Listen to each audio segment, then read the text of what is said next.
Assalamualaikum Pak Kiai. Waalaikumsalam warahmatullahi wabarakatuh. Apa kabar Pak Kiai hari ini? Alhamdulillah baik-baik. Alhamdulillah baik-baik ya.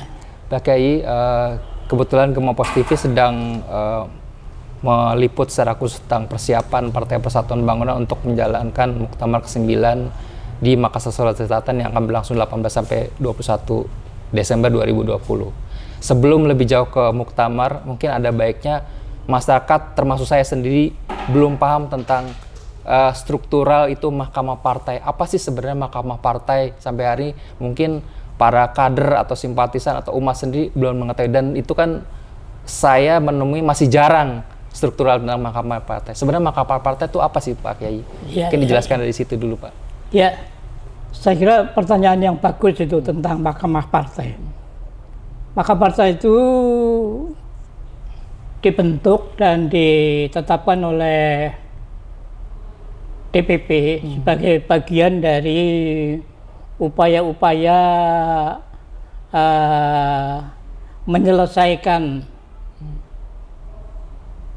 kemungkinan munculnya sengketa, salah paham, perselisihan yang berkaitan dengan pemilihan umum ataupun pemilihan kepala daerah, DPRD, kepartean, dan macam-macam. Khususnya di daerah-daerah. Jadi saya pikir ini bisa menghilangkan kesan bahwa partai politik itu sebenarnya sangat demokratis, memberikan ruang damai yang terakhir, ya, yaitu mahkamah. Oleh karena itu saya merasa amat penting itu posisi mahkamah, oleh karena dia merdeka, independen, bukan merupakan instrumen dari DPP, tetapi memberikan penilaian, pemeriksaan secara berkeadilan dan damai, menampung seluruh aspirasi yang ada. Khusus Partai Persatuan, sejak kapan ada Mahkamah Partai Pak Kiai? Untuk Partai Persatuan Pembangunan itu sebetulnya sudah ada sebelum muktamar-muktamar yang terakhir itu. Ya, zamannya Pak Surya Dharma sudah ada Mahkamah Partai. Tetapi yang menurut hemat saya sangat berarti periode ini gitu. Oleh karena yang dipilih sebagai ketua sebetulnya Pak Iman Tauhid, salah satu ketua dari DPP. Yang kebetulan menjadi Wakil Menteri Agama, dan kemudian wakilnya adalah Pak Ali Demak, salah seorang mantan anggota DPR lama, kawan saya lama gitu, yang memiliki pengalaman praktik di mahkamah, di peradilan. Dulu beliau pengacara gitu. Pak Kiai tadi bilang sejak Pak SDA Mahkamah Partai ini udah yang lebih berterangan, menggeliat gitu. Nah, sejauh mana sampai Pak Kiai ini sekarang ketahui apa sih produk-produk dari Mahkamah Partai yang hasilkan, dan kira-kira ini bisa juga berguna bagi kader sekaligus umat sendiri Pak di Iya. Saya kira beberapa mungkin bisa disebutkan. Sudah sejak lama ya, dan kemudian untuk periode tahun terakhir ini kita menambahkan mahkamah itu tidak sekedar menyelesaikan perkara atau permohonan tuntutan yang ada dari teman-teman di daerah, tetapi juga sekaligus memberikan solusi, bimbingan, arahan ke depan gitu. Sehingga kalau ada sebuah sengketa itu tidak hanya sekedar menyelesaikan sengketa itu, tetapi juga mempersatukan partai di daerah, di lapangan gitu. Ada boleh contoh satu hal mungkin yang besar sudah diselesaikan, akhirnya semua menerima keputusan itu. Boleh salah satunya. Jadi, ada yang diselesaikan secara prosedural melalui hukum acara. Hukum acara ya melalui proses, yang satu menuntut, kemudian yang dituntut memberikan perlawanan, balasan dan macam-macam. Tetapi ada juga yang diselesaikan dengan cara damai gitu, ya, dengan cara damai. Misalnya oleh karena sebagian besar prakteknya itu memang seperti yang kita utarakan tadi gitu, pada kehilangan jati diri gitu. Jadi umumnya ya rebutan suara, rebutan posisi, dan kadang-kadang ada aspek moral gitu. Yang amat sulit untuk bisa dibuktikan.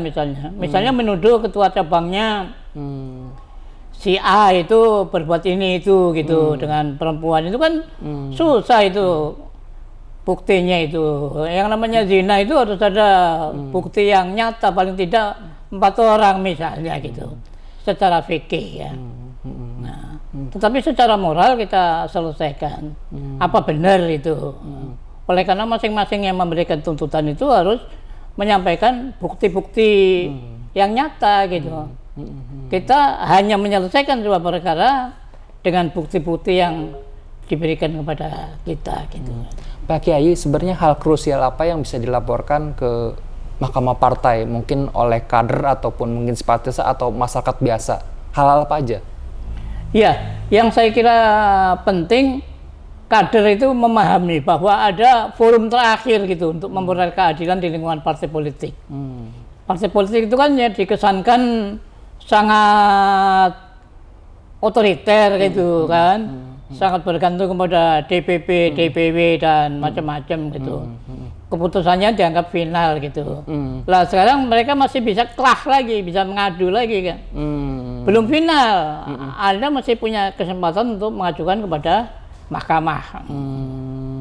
Di sini uniknya gitu. Jadi sangat demokratis. Justru menurut saya harus dipertahankan. Dan oleh karena ini menjadi ciri demokratik yang sebenarnya dari perjalanan sebuah partai politik gitu. Apakah misalkan seorang pengurus ada misalkan terlibat persoalan hukum terus dilaporkan ke Mahkamah Partai supaya Mahkamah Partai menyidangkan pengurus itu tidak di kepengurusan lagi, bisa nggak seperti itu, Pak? Okay. Ya biasanya persoalannya internal biasanya. Kalau pidana tentu harus diajukan oleh lingkungan partai sendiri kan begitu. Contoh saja misalnya ada suatu cabang yang ketuanya dianggap menyimpang dari kelakuan-kelakuan yang normal. Setelah diingatkan di lingkungan mereka, tidak juga bisa selesai, lalu kemudian mengajukan kah ke mahkamah gitu. Ya kita tampung, permohonannya kita luruskan, tuntutannya kita jelaskan, persoalannya apa gitu. Jadi ini lebih dengan saksi-saksi yang diberikan oleh masing-masing gitu loh. Jadi Mahkamah Partai ini menerima tentang persoalan moral, etik sebatas itu aja ya, nggak mungkin ada persoalan-persoalan mungkin konflik kepengurusan segala macam gitu, enggak ya? Iya. Enggak sampai sejauh itu ya mungkin. Iya. Gimana Pak? Contoh lain lagi misalnya adalah sengketa hasil pemilu misalnya. Yang melaporkan bahwa si A itu terpilih karena melakukan kecurangan terhadap pesaingnya gitu misalnya. Dua-duanya menyampaikan bukti-bukti gitu. Lalu kemudian kita selesaikan melalui wilayah dan cabang yang bersangkutan. Karena kader-kadernya juga baik gitu. Seperti tadi saya contohkan itu yang tua yang biasa main politik itu selalu yang menang kan begitu. Lalu kita coba damaikan. Kalau begitu kader itu tempatkan di mana lah. Boleh Anda setengah periode. Kemudian periode berikutnya biar diberikan kepada kita, kepada pesaing Anda. Oleh karena dia juga memberikan kontribusi tentang kemajuan-kemajuan partai di daerah. Pak Kiai, ini sebagian orang sudah ada yang apa istilahnya merasa persoalan islah ini antara Jakarta dan Surabaya sudah selesai. Nah, sebenarnya persoalan-persoalan itu dulu itu bisa diselesaikan di Mahkamah Partai atau memang itu di luar yurisdiksi dari Mahkamah Partai untuk persoalan-persoalan ada perpecahan seperti itu atau gimana? Ya, ada yang lari ke Mahkamah Partai, ada yang bisa mereka selesaikan sendiri gitu. Oleh karena sebetulnya Mahkamah Partai itu juga berfungsi sebagai mediator kan gitu. Tadi saya tegaskan bahwa Mahkamah Partai ini bukan sekedar mengadili seperti pengadilan pada umumnya, ya, tapi sekaligus sebagai mediasi untuk mempersatukan mereka kembali gitu, menyatukan kembali. Contoh yang unik misalnya sekarang ini ya kayak anget-angetnya itu 2 cabang yang masing-masing memecat ketua cabangnya, ingin memecat ketua cabangnya gitu. Setelah kita cari persoalannya, ya memang sedikit banyak emosional, ya melihat di lapangan mereka nggak tahan lagi gitu, lalu kemudian maju ke kita. Nah, di sini tidak diselesaikan secara formal, tetapi kita kembalikan dulu